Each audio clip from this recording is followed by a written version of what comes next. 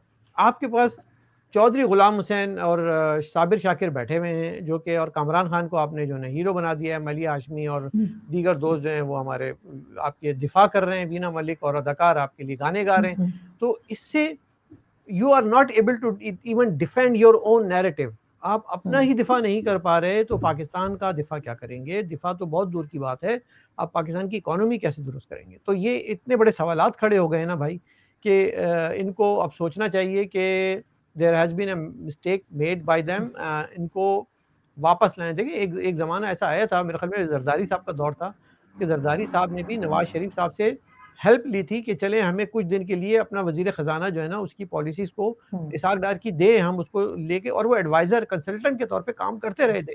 उन्होंने कोई अना का मसला नहीं बना लिया था, उनको गद्दार नहीं करार दिए थे, चोर डाकू नहीं बना दिया था। तो मैं समझता हूँ कि अगर मुल्क का मफाद अजीज है, मुल्क उनको ज़्यादा पाकिस्तान फर्स्ट की बात करते हैं, या वो रियासत मदीना की बात करते हैं, तो फिर मदीना से किसी को बुला ले। लेकिन मैं समझता हूँ कि इस वक्त ज़रूरत है पाकिस्तान की तमाम इकाइयों को मिलकर बैठने की। और यकीन माने कि मुझसे किसी ने कहा कि एक और शो में, कि ये पाकिस्तान जो है वो ख़त्म होने जा रहा है based on the current financial situation. तो मैंने कहा कि देखिए, इस दौराहे पे पाकिस्तान कई बार आ चुका है, पहले भी आया है और निकल गया है कामयाबी से, फिर निकल जाएगा। लेकिन उसके लिए कोई कुछ काम तो करो, कुछ विल तो दिखाओ, कुछ उम्मीद तो नज़र आए हमें। लेकिन आप नहीं करेंगे तो फिर हमसे शिकवा ना कीजिएगा कि हम ये क्यों कहते थे। आपको ये कुछ करना पड़ेगा। अगर आप मेरी बात या हमारे जैसे दूसरे दोस्तों की बात सुन रहे हैं, तो इस पे बात कीजिए। ये ना करें कि लब्बैक वालों को लाके किसी और को नीचे दिखाना है, या पीपल्स पार्टी को आज बिलावल भुट्टो को ऊपर लाना है, कल मुस्लिम लीग नून मरियम को नीचे दिखाना है, शहबाज को लाके और मरियम से मुकाबला कराना है। ये जो तिगड़म लड़ा रहे हैं ना, ये खत्म करें। Let the voice of people be heard. नहीं, आप बिल्कुल ठीक कह रहे हैं, लेकिन सर आपको पता है कि आजकल जो हमारे टीवी चैनल्स आ रहे हैं, मैं तकरीबन सभी की बात कर रही हूँ, वो किस तरह से मीडिया को कंट्रोल किया हुआ है गवर्नमेंट ने, वो सभी जानते हैं कि वहां पे उनकी मर्जी की बात होती है, उनकी मर्जी के ही लोग आते हैं, उनकी मर्जी के ही जवाब और सवाल होते हैं। लेकिन अगर कोई बात करे, इवन अगर मैं भी इकोनॉमी की बात कहती हूँ कि गवर्नमेंट को इकोनॉमी के ऊपर तवज्जो देनी चाहिए, तो इधर उधर से इनके सारे लोग निकल आते हैं सोशल मीडिया पे, और खूब आप जानते हैं किस तरह की बदतमीजियां होती हैं। लेकिन सर, अगर वाकई में ये इकोनॉमी पे काम करें, तो आपको लगता है कि इनकी आवाज कोई सुनेगा? इनकी जो बात अगर ये कहते हैं, चाहे ये कश्मीर को लेके खड़े हों, या ये फलस्तीन की बात करें, या अफगानिस्तान की, या किसी की भी, तो इनकी सुनी जाएगी। लेकिन ये इकोनॉमी पे आपके ख्याल से क्या काम करना चाहिए इनको, इसलिए कि बनाते तो कुछ है नहीं, क्या चीज एक्सपोर्ट करेंगे? नहीं, देखिए, इसमें इनको सबसे पहली बात तो है कि ये एक्सेप्ट करना चाहिए कि इस वक्त बड़ी ख़तरनाक डायर सिचुएशन है पाकिस्तान की इकोनॉमी। पहले तो ये अपने आप को माने इस बात को। हो सकता है अंदर के जब मीटिंग होती है क्लोज डोर में तो मानते भी हों, लेकिन उसके लिए एक्सपर्टीज़ क्या है आपके पास? उसके लिए आपके पास विजन क्या है? आपके पास सिर्फ ये विजन है कि हम इसको रियासत मदीना बनाएंगे, इस्लाम इसमें लागू करेंगे, ग़ज़वा हिंद करेंगे, और उसके बाद जो है हम जो है ना हिंदुस्तान पे अपना झंडे लहराएंगे। खाने को रोटी नहीं है तुम्हारे पास, और लड़ने चले हो लाल किला पे जाके पाकिस्तान का परचम लहराने। So how does that work? यानी कि यार, ये काम अगर नरेंद्र मोदी बोलें कि मैं जाके पाकिस्तान के लाहौर में बैठ के जो है ना शाम को जिम खाना में बैठ के चाय पीऊंगा, तो कहीं कोई बात समझ में भी आती है। फिर भी वो नहीं बोलते, क्योंकि उनके अपने इतने मसाइल हैं। वो कहते हैं भाई, पहले मुझे अपने देश के मसाइल हल करने दो। लोगों में गुर्बत है, और नो डाउट कि इंडिया में बहुत गुर्बत है, कोविड के मसले हैं, नो डाउट कि वहाँ पे बहुत ज़्यादा मसले हैं। उनका अपना एक इकोनॉमी का 5 ट्रिलियन का गोल है, वो उसको अचीव करना चाहते हैं। तो वो ऐसे मौके पे ग़ज़वे की बात करेंगे, या अपनी इकोनॉमिस्ट के साथ बैठ के प्लान करेंगे कि मुझे 10 साल में क्या करना चाहिए। अब आपने कहा कि पाकिस्तान को क्या करना चाहिए। यार, पाकिस्तान कोई 1-2 दिन में बैठ के तो इमरान खान डिसाइड नहीं कर सकते ना। इसमें कुछ शॉर्ट टर्म प्लानिंग होती है, कुछ लॉन्ग टर्म गोल्स होते हैं। आप दोनों ही नहीं कर रहे। आप तो बस सुबह उठ के जो फैसला होता है टीवी देखकर या बीवी से सुनकर, वो उस पे अमल करते हैं। तो कौमों के फैसले इस वक्त जिस तरह से बेडरूम से हो रहे हैं और टीवी स्क्रीन से हो रहे हैं, या ये कि जीएचक्यू पिंडी की मीटिंगों से हो रहे हैं, तो आई डोंट थिंक कि you have any wise man in that crowd. Bring some wise people in your crowd. लेकिन सर जब तक ये अपनी कमजोरी को, जैसे आपने भी काम मानेंगे नहीं, तो फिर ये काम कैसे करेंगे उस पे? इनको तो लगता है हम बिल्कुल फर्स्ट क्लास काम कर रहे हैं, इकोनॉमी के ऊपर भी ये कुछ सुनने को तैयार नहीं है, एजुकेशन फील्ड के लिए ये कुछ नहीं कर रहे, हेल्थ सेक्टर जो है वो बंद पड़ा है, मेडिसिन के दाम जो है वो कई 100% जो है वो बढ़ चुके हैं, लोगों के पास खाने को नहीं है, लेकिन खान साहब कहते हैं कि घबराना नहीं है। तो सर कब इनके ख्याल से, आपके ख्याल से कब घबराने की इजाजत कब देंगे ये? नहीं देंगे कि ये कभी नहीं घबराएंगे। ये बड़े मजबूत आसाब वाले हमारे प्रधानमंत्री हैं, वजीर आजम साहब हैं। ये घबराते नहीं है क्योंकि इन्होंने 92 का वर्ल्ड कप जीता हुआ है ना, तो और हैंडसम है और पर्ची देख के नहीं पड़ते, तो ये घबराते नहीं हैं और लोग इसी में बड़ा खुश हैं, चैन की बंसी बजा रहे हैं और सुकून से सो रहे हैं और जो है सुबह उठ के ना ट्विटर पे ये जंग लड़ते हैं।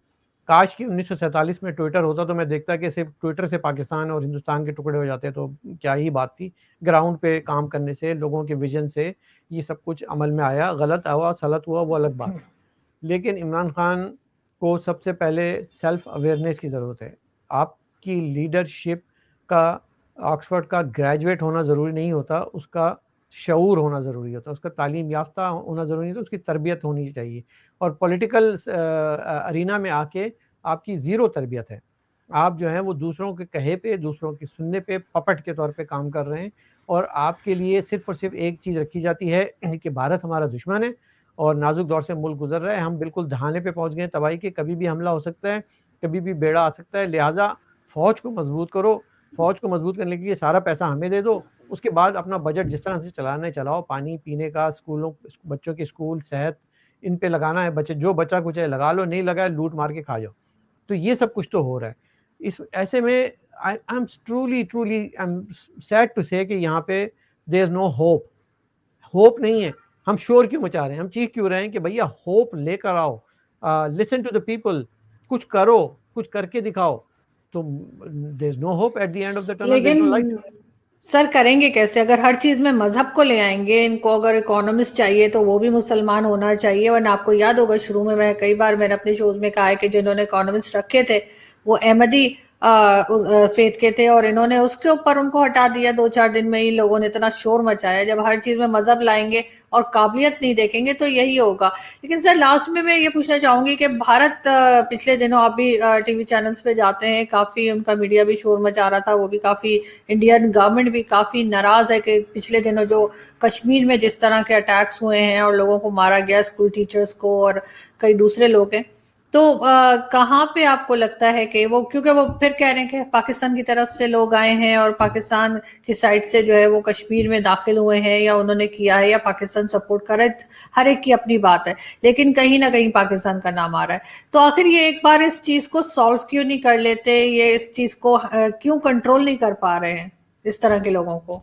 देखिए मुझे तो नहीं मालूम कि इसमें किसका हाथ है, लेकिन ये हमें नॉन फैक्ट मालूम है कि वहाँ पे पहले हाथ रहा है और उसके आफ्टर शॉक जो हैं वो अब तो कुछ ना कुछ अरसे तक तो आते रहेंगे। ये क्लीन अप होने में कुछ तो टाइम लगेगा, क्योंकि कश्मीर का जो एक मसला है वो आतंक के अलावा जो एक दूसरा मसला है वो वहाँ के विकास का मसला है। वहाँ पे डेवलपमेंटल एक्टिविटीज़ होने में, जो प्रोजेक्ट्स हैं चलने में, लोगों को रोज़गार मिलने में, जॉब्स मिलने में टाइम लगेगा। और जब तक ये सब लोग ऑक्यूपाइड नहीं हो जाते इन पॉजिटिव एक्टिविटीज़ में, प्रोडक्टिव एक्टिविटीज़ में, कहीं ना कहीं कोई ना कोई इनको यूटिलाइज करता रहेगा। तो ये एक फैक्टर है, बहुत सिग्निफिकेंट नहीं है, ये जो पहले हुआ करता था उसके मुकाबले में बहुत कम है। और मैं नहीं समझता कि पाकिस्तान के इंटरेस्ट में भी है कि वो इस तरह की काम करे या करेगा, क्योंकि एक्सेप्ट तो उन्होंने खुद ही किया था ना कि हम आपको प्लेट में रख के दे रहे हैं कश्मीर, छोटा मोटा हम शोर मचाएंगे, चीखें हमारी आपको आवाज़ आएंगी, सुन लीजिएगा, लेकिन ये हम एक्सेप्ट करते हैं, एक्नॉलेज करते हैं, सरेंडर करते हैं। तो सरेंडर तो हो गए थे, अब उसके बाद किस मुंह से वहाँ दोबारा वो इस तरह की इंसर्जेंसी वगैरह करवाएंगे या इन्फिल्ट्रेशन होगी, तो वो नहीं हो रही, नहीं हो सकता है, वो मुझे इल्म नहीं है, लेकिन बज़ाहिर नहीं लगता। हाँ, इंटरनल जो उनके अपने कुछ फैक्टर्स हैं वो उसके सोशो इकोनॉमिक और सोशो वेलफेयर पहलू हैं, जो हिंदुस्तान की हुकूमत I think they are well equipped to handle those things, उसको किया जा सकता है control, and they should focus more towards the development and of the वादी की तरक्की के लिए ज़्यादा काम करें वो लोग। बिल्कुल। और सर आपको लग रहा है कि जैसे अभी ईरान भी नाराज है, अफगानिस्तान भी नाराज है, इंडिया भी नाराज है और अब तो चाइना भी नाराज है, क्योंकि उनके एक तो प्रोजेक्ट से उनको वो कुछ नहीं मिला जिसकी उनको उम्मीद थी, और साथ ही उनके जो कुछ इंजीनियर्स वगैरह भी यहाँ पे मारे गए, जिसकी जिम्मेदारी जो है वो टीटीपी ने ली। तो आपको लग रहा है कि आगे जाके चाइना के साथ भी हमारे कुछ ऐसे ही रिलेशंस होने वाले हैं जैसे बाकी कंट्रीज के साथ हैं, या चाइना सपोर्ट करता रहेगा पाकिस्तान को? नहीं, चाइना कोई भी मुल्क जो है वो ओवरनाइट तो अपने डिसीजन विड्रॉ नहीं करता और ना ही वो इंटरेस्ट लेता है। तो चाइना की भी एक लॉन्ग टर्म प्लानिंग है। उसके जोश और जज्बे में ज़रूर कमी आई है, उसके जुनून में ज़रूर कमी आई है, क्योंकि China is basically a corporate investor, और वो इन्वेस्टर जो है आपको मालूम है कि रिटर्न ऑन इन्वेस्टमेंट देखता है, और रिटर्न ऑन इन्वेस्टमेंट के लिए एक माहौल चाहिए होता है, एक पीसफुल डेवलपमेंटल एक्टिविटी के लिए माहौल चाहिए होता है। तो पाकिस्तान में चूँकि तमाम ही सूबों और 3 इकाइयों में जो है वो अपनी शोरिशें चल रही हैं अंदर, उनके अंदर अपनी एक रेजिस्टेंस चल रही है। सिंध में आपने सुना होगा, जिससे पहले शायद आपने ना सुना हो, कि सिंधु देश की आवाज़ें आ रही हैं हमें। बलूचिस्तान में आपको मालूम है कि आज़ाद बलूचिस्तान की कब से तहरीकें चल रही हैं। फाटा ड्यूरल लाइन जो है उसको कोई तस्लीम नहीं करता, और पश्तून जो हैं वो अपनी अफ़गानिस्तान के साथ अलायंस को मानते हैं, ज़्यादा उनकी रिश्तेदारियाँ वहाँ मानते हैं। तो ऐसे में वो माहौल चाइना को नज़र नहीं आता कि ये सब चीज़ें इन्हीं जगहों से तो गुजरेंगी, हवा में तो नहीं बनेंगी ना, कोई बादलों में तो नहीं बनेगी, ज़मीन पे ही बननी है, कराची से ही गुजरनी है। कराची का पोर्ट है, गवादर का पोर्ट है, बलूचिस्तान है, पेशावर है, नॉर्थ वज़ीरिस्तान है, ये सारी एक्टिविटीज़ तो होनी है। सिर्फ पंजाब में तो सी पैक नहीं बन रहा। तो चाइना कैलकुलेट कर रहा है, रीविज़िट कर रहा है, रीकैलकुलेट कर रहा है, अपने रीइवैल्यूएट कर रहा है कि कैसे होगा, व्हाट इज़ द वे। और मेरा मशवरा चाइना को ये है कि दे शुड आस्क पाकिस्तान कि talk to your own stakeholders of every region. आपको मंजूर पश्तीन से बात करनी होगी, अल्ताफ़ हुसैन से बात करनी होगी, आपको मोहसिन दावड़ से बात करनी होगी, अली वज़ीर को छोड़ना होगा, बलूचिस्तान के रहनुमाओं से बात करनी होगी, और उनको कहना होगा कि ये in the larger interest of each reason उसको बेनिफिट होगा, और उसके बेनिफिशरी आप होंगे तो शायद हमें अलाउ किया जाए। उसके बगैर चाइना लाख कोशिश कर ले, लाख सर मार ले, वो अपना प्रोजेक्ट शुरू करेगा, प्रोजेक्ट बंद होगा, प्रोजेक्ट शुरू करेगा, प्रोजेक्ट बंद होगा, कुछ ना कुछ वाक़या हो जाएगा। तो वो फ़ीज़िबल एक्टिविटी नहीं रहेगी फॉर अ ग्रेटर, जिसे कहना चाहिए कि डेवलपमेंट। जो भी प्रोजेक्ट है वो कंप्लीट अपने डेडलाइंस पे नहीं हो पाते ऐसे प्रोजेक्ट्स। आपने बलूचिस्तान का नाम लिया सर, तो बलूचिस्तान की भी हो सकता है कि आपकी नजर रही हो कि बलूचिस्तान की कुर्सी भी हिल रही है, और जो गवर्नमेंट है उसको कहा जा रहा है कि जी वोट ऑफ कॉन्फिडेंस लो, और कभी कहा जाता है कि असेंबली डिसॉल्व कर देंगे। तो वो भी जाहिर है पीटीआई गवर्नमेंट के ही सपोर्टर्स हैं वहां पे, लेकिन अभी बलूचिस्तान में ऐसा लग रहा है कि कुछ गड़बड़ ज्यादा हो गई है। तो आपको क्या लग रहा है कि ये रह पाएंगे या इनको असेंबली डिसॉल्व करनी पड़ेगी? देखिए, ये रहें कोई और आ जाए, doesn't matter, they are not the true representative of the Baloch people, ये तो मैं मानता हूँ। बलोच के जो बलोच से अगर पूछा जाएगा, वो तो इनको तस्लीम ही नहीं करता, तो उनको इससे कोई फ़र्क नहीं पड़ रहा कि यहाँ पे जाम कमाल बैठता है या कोई और आके बैठ जाता है, क्योंकि बैठना उसी ने ही है कि जिसके सर पे हाथ होगा, जो एस्टेब्लिशमेंट की सपोर्ट से यहाँ तक गिनती पूरी करके यहाँ पे आएगा। लिफाफे होंगे, हॉर्स ट्रेडिंग होगी, और मंजूर नज़र कोई ना कोई लाके बिठा दिया जाएगा। That has nothing to do with the will of the people of Balochistan. Balochistan के लोग इस बात को मानते ही नहीं है, ये कहते हैं ये हमारे लीडरशिप ही नहीं है, ऐसी लीडरशिप का उनको कोई फ़ायदा नहीं है। उनके बच्चे आज प्रेस क्लब के बाहर रो रहे हैं, उनके लापता तलाश कर रहे हैं कि हमारे लापता कहाँ चले गए। उनके लोगों की लाशों को हेलीकॉप्टर से फेंकने वालों से सवाल किया जाता है। सो बलूचिस्तान की स्टोरी तो फिर किसी और दिन आपसे बैठ के बात करेंगे, क्योंकि ये एक अलग कहानी है, और मुझे इसमें कोई इंटरेस्ट नहीं है कि बलूचिस्तान में कौन आता है, कौन जाता है। मुझे इंटरेस्ट इसमें है कि बलूचिस्तान के लोग क्या चाहते हैं। बिल्कुल आप ठीक कह रहे हैं, और ऐसा ही होना चाहिए। और अब ये बात किसी से भी ढकी छुपी नहीं है कि वहां पे किस किस्म के हालात हैं और किस तरह से मिसिंग पर्सन्स का इशू है। और हम डेली बेसिस पे ही देखते हैं कि कभी किसी की पिक्चर आती है, कभी किसी की वीडियो आती है, जो कि देख के बड़ा अफसोस होता है। लेकिन अजीब लोग हैं कि ये लोग उनकी मदद नहीं करते, और प्राइम मिनिस्टर तो वहां जाना तक पसंद नहीं करते। बहुत शुक्रिया सर कि आपने आज ज्वाइन किया। Thank you so much. आपसे जल्दी फिर मुलाकात होगी। Thank you sir.